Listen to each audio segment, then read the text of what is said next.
मैं मैयत को गुस्ल देती थी। एक शख्स रोज रात के वक्त मुझे आके तंग करता। एक तवाइफ औरत मर गई है, उसे गुस्ल देना है। कोई भी राजी नहीं होता। मैं उसे कहती सुबह के वक्त आना फिर चलोगी, लेकिन वो सिर्फ रात के वक्त वापिस आता। एक रात आया तो मेरी मिन्नत करने लगा। फिर में लाश की बदबू फैल रही है। तरस खाकर मैं उसके साथ चल पड़ी। लड़की को गुस्ल देने के लिए चेहरे से कपड़ा हटाया तो मेरे कदमों के नीचे से जमीन निकल गई। लड़की तो मैं हाफिज़े कुरान थी और कुछ ना कुछ दीन का इल्म भी जानती थी। मेरी शादी एक इमाम मस्जिद से हुई थी। वो तो फोत हो गए थे, लेकिन मैं उसी मोहल्ले में रहती थी और वो सब लोग मेरा बहुत एहतराम किया करते थे। दीन का इल्म होने की वजह से सारे मोहल्ले में मैयत को गुस्ल दिया करती थी और आहिस्ता आहिस्ता इसी काम के लिए मशहूर हो गई। इस काम से अच्छी आमदनी हो जाती थी, इससे मैंने इस काम को बुरा नहीं समझा, क्योंकि आजकल के दौर में किसी को भी शरीय तरीका मालूम नहीं होता और ये सवाब का सवाब है और आमदनी की आमदनी। और सब मेरी बहुत इज्जत किया करते थे। बस खुदा ने औलाद की नेमत से महरूम रखा हुआ था। मेरी उम्र 40 से ऊपर थी, इससे सारा मोहल्ला मुझे बाबूजी कहकर बुलाता था। एक दिन रात को दरवाजे पर दस्तक हुई। मैंने दरवाजा खोला तो एक मर्द चेहरे को ढांप कर खड़ा था। मुझे उसने कहा कि एक औरत की मौत हो गई है, आप उसे गुस्ल दे दें। मैंने उससे कहा कि रात के इस पहर में किसी मैयत को गुस्ल नहीं देती, किसी के साथ ऐसे नहीं जाती हूँ। आप सुबह आइएगा, मैं आपके साथ चली जाऊंगी। वो मर्द बजिद था कि अभी चलें, लेकिन मैंने उसकी बात नहीं मानी और दरवाजा बंद कर दिया।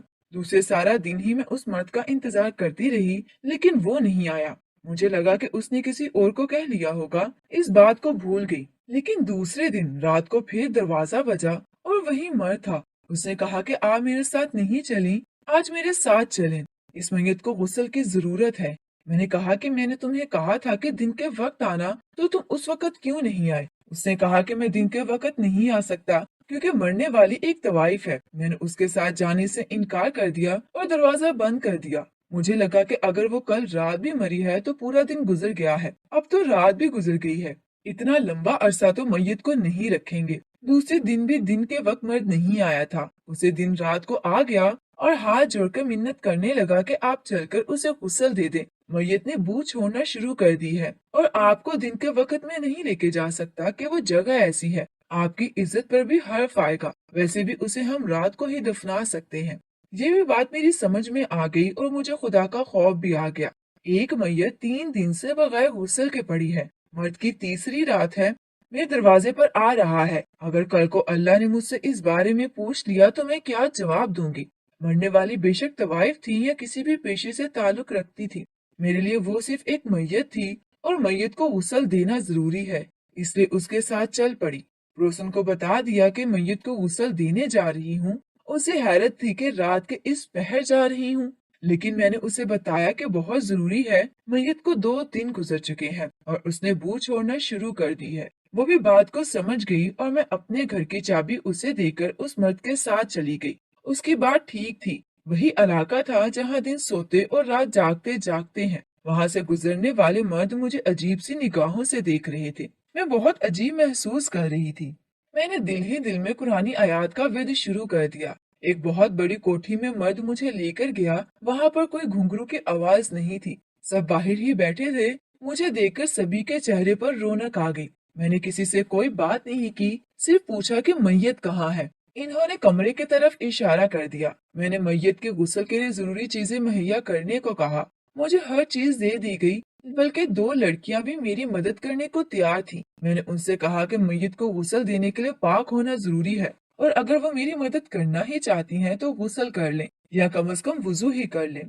जब तक वो गुस्ल करती थी, मैयत के गुस्ल के लिए पानी वगैरह भी गर्म हो गया। हर चीज पूरी करके मैंने अबाया उतार कर रखा। मेरे दिल में बात आई कि कितने ही लोगों के दिलों की धड़कन होगी और आज इस बेबसी से पड़ी है कि तीसरे दिन ही इसे गुस्ल भी नहीं दे रहा। मैंने गुस्ल देने के लिए उसके मुंह से कपड़ा उतारा तो मेरे कदमों के नीचे से जमीन निकल गई। मुझे ऐसे लगा मैं आईने में अपना अक्स देख रही हूँ। वो लड़की हूबहू मेरा अक्स थी, बिल्कुल मेरे जैसे फोटोकॉपी हो। बस एक फर्क था, मेरे बालों में चांदी उतर आई थी और अपना ख्याल नहीं रखती थी। इसे चेहरे के तराश खराश वगैरह से नहीं थी, लेकिन ये नक्श सब ऐसे ही थे। मगर पीछे खड़ी लड़कियों ने कहा कि क्या हुआ? मैं पीछे मुड़ी तो वो भी मेरे चेहरे को देखकर हैरान हो गई। वो भी कभी मेरी तरफ देखती है, कभी मैयत की तरफ। मैंने दिल पर पत्थर रख के उसे गुस्ल दे दिया। चाहिए तो ये था कि मैं फौरन वहां से निकल आती, लेकिन तजस्सुस मुझे चैन नहीं लेने दे रहा था। मैं उस कोठे की मालकिन के पास गई और उससे पूछा कि ये लड़की कौन थी। 3 दिन गुजरने के बाद भी इसकी लाश बिल्कुल नहीं अकड़ी थी और इसके चेहरे पर एक अजीब सा नूर नजर आ रहा था, जो शायद हाफिज़े कुरान होने के बावजूद मेरे चेहरे पर भी नहीं था। ऐसी गंदी जगह पर किसी औरत के चेहरे पर ऐसा नूर मुझे हैरत में मुब्तला करने को काफी था और इसकी अहमियत बता रही थी कि वो गुनाहगार नहीं, जन्नती खातून है। मतलब तकरीबन निशानियां तो वही थी। जन्नत दोज़ख का फैसला करने वाले तो अल्लाह पाक है। इस कोठे की मुखिया ने मुझे बताया कि ये हमारे कोठे की बरकत थी, या यूं समझ लें कि इस पूरी गली की जान थी ये, और इसकी ये वसीयत थी कि मरने के बाद इसकी मैयत को गुस्ल आप ही दिलवाया जाए। और आपका पता भी उसी ने दिया था। वो ऐसा क्यों चाहती थी ये हमें नहीं मालूम, लेकिन आप इसकी बहन हैं। लेकिन मैंने इनको बताया कि मेरी तो कोई बहन नहीं है, मैं तो अपने वालिदैन की इकलौती बेटी हूँ, मेरा तो कोई भाई तक नहीं है। लेकिन इतनी ज्यादा मुमासलत उसे हजम नहीं हो रही थी। वो इसके बारे में ठीक से कुछ भी बताने से कांसी थी। उसे ये भी मालूम नहीं था कि वो लड़की आई कहाँ से है, क्योंकि जब वो इस कोठे में आई और उसने इसका इंतजाम संभाला तो यहाँ पहले से थी। इस वक्त मुझे बस डर लग रहा था। इसे जल्दी से वहां से निकल आई और अगला पूरा हफ्ता में बुखार में फेंकती रही, और ऐसा पहली दफा हुआ था। किसी मैयत को गुस्ल देने के बाद मुझे इतना शदीद बुखार हुआ था। जब तबीयत कुछ बेहतर हुई तो मैं इस तजस्सुस में लग गई थी। आखिर वो कौन थी, और ये बात उसने सख्ती से की थी कि 3 दिन तक भी इसकी लाश पड़ी रही और इसको किसी ने गुस्ल नहीं देना। और फिर ऐसी गंदी जगह रहते हुए इसके चेहरे पर क्या ही खूबसूरत नूर था। उसने ऐसा क्या अमल किया था। इस कोठे की मालकिन ने ठीक से मुझे कुछ नहीं बताएगी, ये मुझे यकीन था कि इसे कुछ मालूम ही नहीं था। एक दफा दिल किया कि बस खामोशी से बैठ जाऊं, जो हो चुका है उसे भूल जाऊं, लेकिन मुझे किसी पल चैन नहीं आ रहा था। जब तक मैं इस बात की हकीकत तक नहीं पहुंच जाती, मुझे सुकून आना भी नहीं था। इससे एक दिन दोपहर के वक्त अपना हुलिया बदलकर फिर इन्हें बदनाम गलियों में पहुंच गई। दिन के वक्त मैं ये जगह सोती थी, इससे ज्यादा खतरा नहीं था। मैंने जाकर दोबारा से वही दरवाजा खटखटाया। मुझे दोबारा दरवाजे पर देखकर वो खुद हैरान हुई, लेकिन मैंने उस कोठे की मालकिन से कहा कि तुम तो यहाँ सब कुछ जानती हो, कोई तो ऐसी होगी जो इसको बहुत अच्छे से जानती होगी, कहाँ से आई थी, इसके बारे में मालूमात होगी, तो मुझे उन तक पहुंचा दो। उसने कहा कि मैं ज्यादा तो नहीं जानती। हाँ, यहाँ का जो सबसे मशहूर कोठा है, इसकी मालकिन सबसे पुरानी औरत है, और वो ये कि इसके बारे में जानती होगी, वरना यहाँ तो औरतें आती जाती रहती हैं, कौन कहाँ से आई है किसी को कुछ मालूम नहीं होता। लेकिन एक बात मैं तुम्हें बता सकती हूँ कि मैं जब से आई हूँ इतनी बदनाम जगह पर रहते हुए भी मैंने इस औरत को खुद को बचाते हुए देखा है। लड़कियां मजाक में इसको तैयार कर देती थी, इसके बालों में रंग लगा देती थी, लेकिन वो कभी एक महफिल में नहीं गई। मैंने उससे दरख्वास्त की कि मुझे उस कोठे तक पहुंचा दिया जाए। मेरी बेचैनी देखकर उसने मुलाजमा के साथ मुझे भेज दिया, और वो मुझे जिस औरत के लाश में लाई गई थी, वो मुझे तो कहीं भी बुरी नहीं लग रही थी। मुझे देखकर एक दफा तो वो चूंकि मेरे साथ आए मुलाजमा से सुना कि वो नहीं हूँ जो वो मुझे समझ रही है, तो उसे भी बेतहाशा हैरत हुई। उसने कहा कि मेरी उम्र गुजर गई है और मेरे हाथों में हजारों लड़कियां आई गई हैं, हजारों मर्द मेरे पास आए हैं, लेकिन आज तक इतनी ज्यादा मुमासलत मैंने किसी में नहीं देखी है। मैंने बताया कि वही मुमासलत मुझे भी सुकून नहीं लेने दे रही है। आप मुझे बताएं कि वो औरत कौन थी और वो कहाँ से आई थी। उसने कहा कि तुम एक पाकीज़ा लड़की हो, ये तुम्हारा इस जगह ज्यादा देर रहना ठीक नहीं है। तुम अभी चली जाओ, मैं किसी दिन खुद तुम्हारे घर आऊंगी और वहां तसल्ली से बैठकर इसके बारे में बातें करेंगे, क्योंकि इसके बारे में बातें इतनी ज्यादा है कि शाम हो जाए। मुझे उसकी बात ठीक लगी, इसलिए वापस आ गई, लेकिन मुझे बेचैनी से इंतजार था कि कब आती है वो। 2 दिन बाद ही वो बड़ी सी चादर से खुद को ढके हुए मेरे घर आ गई। मैंने उसे घर में बिठाया, मेहमान नवाजी की और कहा कि अब तो मुझे बता दो। उसने कहानी सुनानी शुरू की। आज से 10 साल पहले की बात है, वो यहाँ लाई गई थी और बहुत खूबसूरत हुआ करती थी, और उसे लाया भी मेरे ही कोठे पर गया था। उसे लाने वाला एक मर्द था जो खुद को उसका बाप कह रहा था। उस दिन उसके बाप ने उसे मेरे पास भेज दिया था। ये तो मेरे पास रोज हुआ करता था। भाई अपनी बहन को और बाप अपनी बेटी को बेच कर जाते थे। मेरे लिए ये कोई नई बात नहीं थी, लेकिन वो लड़कियां यहाँ आती तो बहुत शोर करती थी, बहुत तंग करती थी, उन्हें संभालना मुश्किल हो जाता था। लेकिन जब इसका बाप पैसे लेकर चला गया तो वो सीधी मेरे कदमों में आकर बैठ गई। उसने मुझे कहा कि मैं जानती हूँ, मैं एक दफा आपके पास आ गई हूँ, यहाँ से कभी वापस नहीं जा सकती, और वापस मैं जाऊंगी भी नहीं। कि दुनिया में एक बाप ही था, अब बाप भी मुझे बेच कर गया है, और वापस मैं किसके पास जाऊंगी? अभी दुनिया में हर तरफ भेड़िए ही भेड़िए मौजूद हैं। यहाँ पर अगर मैं चाहूंगी तो मेरी इज्जत महफूज तो होगी। मुझे इस छोटी सी लड़की से इतनी समझदारी की मुझे तवक्का नहीं थी। उसने कहा कि आपने कितने पैसे दिए हैं वो मैंने देख लिए हैं, जिंदगी भर के लिए अब मैं आपकी गुलाम हूँ। क्या आप मुझ पर मेहरबानी कर सकती हैं? मैं रक्स करूंगी या मर्द मेरे पास आएंगे तो ये सब कितना अरसा होगा? ज्यादा से ज्यादा 5-7 साल, इससे ज्यादा मैं नहीं चल सकती। इस दौरान मैं तरह तरह की बीमारियों की पोटली बन जाऊंगी। अगर आपको मुझसे प्यार हुआ तो मेरा इलाज करवाते फिरेंगे, नहीं तो उठाकर फेंक देंगे। तो आज हम डील करते हैं। मुझे कि आप मुझे नाचने को नहीं कहेंगी और ना ही जिस्म फरोशी के लिए कहेंगी। मैं आज से आपके सारे घर की सफाई किया करूंगी। खाना बनाने की जिम्मेदारी मेरी, और इसके साथ साथ मैंने नर्सिंग का कोर्स किया हुआ है, तो आपको डॉक्टर से बुलाने की जरूरत नहीं, वो सारा काम भी मैं करूंगी। आपने जो मुंशी रखे हैं जो आपके क्लाइंट्स का हिसाब रखते हैं, आपके पैसों का हिसाब किताब लिखते हैं, सारा काम मैं करूंगी। जो आपके पास है आप इन सबको फारिग कर दें। सारे मुलाजमों का काम मैं करूंगी, लेकिन मैं जिस्म फरोशी नहीं करूंगी।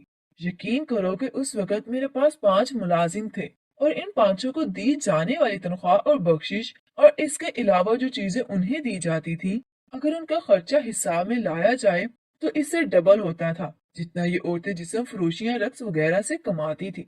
मुझे सौदा बुरा नहीं लगा, क्योंकि अगर मैं इससे रक्स या जिस्म फरोशी करवाती थी, ज्यादा से ज्यादा 10 साल चल सकती थी, और इसके अरूज का अरसा सिर्फ 2 से 3 साल होता। लेकिन उसने कसम खाई थी कि वो सारी जिंदगी मेरी गुलामी करेगी, और जब तक इसके जिस्म में जान है ये सारे काम करेगी। मैंने उसको आजमाने के लिए सारे मुलाजमीन को 1 हफ्ते की छुट्टी दे दी, और उसे हफ्ते में उसने इतने अच्छे तरीके से सारे इंतजामात संभाले, घर के बिजनेस के सारे मामलात अच्छे से संभाले, जितना वो पांचों मिलकर नहीं संभाल रहे थे। मैंने उन सबको फारिग कर दिया। वो जहाँ मेरे पास काम करने लगी, वो दिन भर काम करती थी और रात को इबादत। इतनी नापाक और बुरी जगह पर रहते हुए भी वो 5 वक्त की नमाज अदा करती थी, रमजान के रोजे रखती थी। उसे परवाह नहीं होती थी कि वो किस जगह पर रह रही है, लोग इसके बारे में क्या बातें कर रहे हैं। वो अपने काम से काम रखती थी। जल्दी उसका हाथ इतना चल गया कि वो डॉक्टर के तौर पर मशहूर हो गई। मुझे उसकी आदत की वजह से उससे प्यार हो गया था। इससे मैंने जिद करके उससे सफाई का काम ले लिया, लेकिन किचन का खान वो खुद ही करती थी। लेकिन वो भी मुझे अच्छा नहीं लगता था। मैंने उसे कहा कि अगर वो कोई काम नहीं करेगी तो मैं उसे यहाँ से जाने को नहीं कहूंगी, और ना ही उसे गलत धंधे में डालूंगी। वो आराम से रहती, लेकिन फिर भी वो आराम से बैठ नहीं सकती थी, कोई ना कोई काम करती रहती थी। जिस जगह पर जरूरत होती डॉक्टर के तौर पर वहाँ चली जाती, और यहाँ तक कि अगर किसी जगह से कोई मुलाजमा काम छोड़कर चली जाती तो सफाई का काम करने के लिए वो तैयार रहती थी। और मजे की बात ये, हमेशा सारी उजरत लाकर मेरे हाथ पर रखती थी, और कभी एक पैसा इधर से उधर नहीं किया था। जितना अरसा हिसाब किताब उसके हाथ में रहा, उतना अरसा बहुत अच्छे से मेरा हिसाब किताब चलता रहा। लेकिन एक दिन रात के वक्त वो किसी काम से बाहर आई थी अपने कमरे से, तो एक मर्द की नजर उस पर पड़ गई, और उसने जिद कर दी कि वो इसी के साथ रात गुजारेगा। मैंने बहुत समझाया, लेकिन वो ना माना, और उसने उसके साथ जबरदस्ती करने की कोशिश की, जिसकी वजह से मैंने खुद उसको कहा कि वो यहाँ से चली जाए किसी और जगह जहाँ वो महफूज हो। और जिस जगह वो फोत हुई है वो उसी कोठे में चली गई थी। इस कोठे की नायिका भी इससे बहुत प्यार करती थी, बल्कि वो क्या, सभी उससे बहुत प्यार करते थे। वहां जाने के बाद भी उसकी यही रूटीन जारी थी, लेकिन जल्द ही वो मर गई और एक और लड़की को नायिका बना दिया गया। उसने उसको काम करने से मना कर दिया, और ये एक कमरे में बस गोशा जानशी हो गई। अपनी इबादत करती रहती, लेकिन मरने से पहले उसने मुझे भी बुलाया था। मुझसे मिली, मुझसे माफी मांगी कि अगर कोई गलती हो तो माफ कर दिया जाए। हालांकि माफी तो मुझे मांगनी चाहिए थी, और उसने ही कहा था कि फलां मोहल्ले में फलां जगह पर एक औरत रहती है जो मैयत को गुस्ल देती है, और जब तक वो ना माने मेरी मैयत को ऐसे ही रखना, लेकिन गुस्ल सिर्फ उसी से दिलवाना, और रात के अंधेरे में मेरा जनाजा करना। यही उसकी वसीयत थी, और हमने मान ली। वो औरत तो कहानी सुनाकर चली गई, लेकिन मेरे जहन में एक तजस्सुस जो पहले से मौजूद था वो खत्म नहीं हुआ था। लेकिन उसके साथ साथ इस औरत के लिए बहुत ज्यादा एहतराम भी पैदा हो गया, जो ऐसी जगह रहते हुए भी खुद को बचा कर रखती थी और जिसकी गवाही वहां की औरतें दे रही थी। मुझे उसके बारे में जानना जरूरी था, लेकिन वो औरत भी उसके बाप के बारे में कुछ नहीं जानती थी जो उसे बेच कर गया था। बस कोई रास्ता नहीं था कि इसके बारे में जान सकूं। और हैरत की बात यह थी कि मैंने जिंदगी में उसको कभी नहीं देखा था। तो फिर इसने मेरा ही नाम क्यों लिया कि वो मुझे गुस्ल देगी? फिर सबसे बढ़कर उसकी शक्ल मेरे जैसी थी, बिल्कुल मेरे जैसी। माँ बाप तो थे नहीं जो मुझे मेरे सवालों के जवाब देते, इसलिए जो करना था मुझे खुद ही करना था। अगले दिन इसी औरत ने सारा सामान मुझे भिजवा दिया और ये आम तौर पर होता था। लोग मैयत का सामान मुझे भिजवा दिया करते थे। जो जरूरत का होता था वो मैं रख लेती थी और बाकी गरीबों में तकसीम कर देती थी। इस औरत के सामान का जब बॉक्स मेरे घर आया तो मैंने सारा बॉक्स खोल कर देखा। बॉक्स में उसके कुछ पुराने कपड़े पड़े थे, जायनमाज, तस्बीह, इतर, कुरान मजीद और इन सारी चीजों के साथ एक पुराना सा बैग भी था। जब मैंने वो खोला तो उसके अंदर एक फोटो एल्बम था जिसमें मेरे माँ बाप की तस्वीरें थी। और ऐसा एल्बम मैंने बचपन में अपनी माँ बाप के घर देखा था और इसमें मेरे बचपन की तस्वीर भी थी। मुझे बड़ी हैरत हुई कि मेरे बचपन की तस्वीरें इसके पास कैसे। लेकिन उसके साथ साथ कुछ और तस्वीरें मिली थी जिनमें कोई और मर्द औरत थे। मुझे तो अब तजस्सुस हो रहा था कि आखिर ये कौन है। इस बैग में एक कागज पड़ा हुआ था, वो तो बहुत बुसीदा हो चुका था। बड़ी मुश्किल से खोलकर मैंने उसको पढ़ने की कोशिश की और जो कुछ मैंने उसमें पढ़ा वो मेरे कदमों के नीचे से जमीन निकलने के लिए काफी था। ये खत किसी औरत की तरफ से लिखा गया था, उसकी बेटी के लिए, और इसमें उसने जुर्म का एतराफ करते हुए लिखा था कि वो एक नर्स थी। एक केस के दौरान एक औरत के यहाँ जुड़वा बेटियां पैदा हुई तो उसे चुपके से एक बेटी को उठा लिया। किसी को भी मालूम ना हो सका, डॉक्टर को भी नहीं। सबने यही समझा कि एक बेटी पैदा हुई है और वो बेटी लेकर चली गई कि कोई औलाद नहीं थी। इससे उसने उस बच्ची को अपनी बेटी की तरह पालना शुरू कर दिया। उसे अच्छी तालीम दी और उसको भी अपनी तरह नर्स बना दिया। उसका शौहर जानता था कि ये लड़की इसकी बेटी नहीं है, इसके लिए इसकी नीयत इस बच्ची पर खराब होने लगी।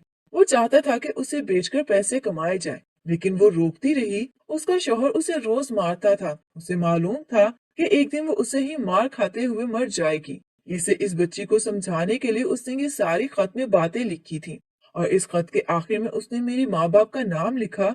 नीचे पता लिखा था कि यही तुम्हारे हकीकी माँ बाप हैं और उसने इसका एल्बम इस बच्ची के लिए रखा हुआ था। और वो तो बचपन की तस्वीरें मुझे लग रहा था कि मेरी हैं।